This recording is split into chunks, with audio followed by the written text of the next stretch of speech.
भ्रम आधी बीमारी है, आत्मसंतुष्टि आधी दवा है और धैर्य उपचार की पहली सीढ़ी है।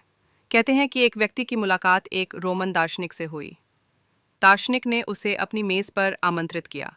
जब वो व्यक्ति शोरबा पीने लगा तो उसे प्याले में सांप जैसा कुछ दिखाई दिया, लेकिन शर्मिंदगी के कारण वो पीता रहा। घर जाकर उसे चिंता हुई कि उसने क्या पी लिया है। दरअसल रात को उसके पेट में तेज दर्द होने लगा, जिससे उसकी नींद में खलल पड़ने लगा।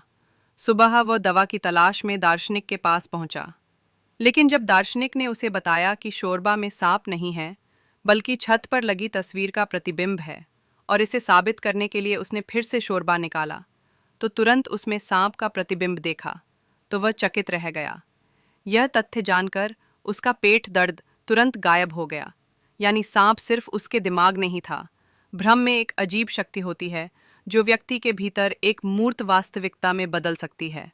इसीलिए इब्न सीना ने कहा था, भ्रम आधी बीमारी है, आत्मसंतुष्टि आधी दवा है और धैर्य उपचार का पहला कदम है।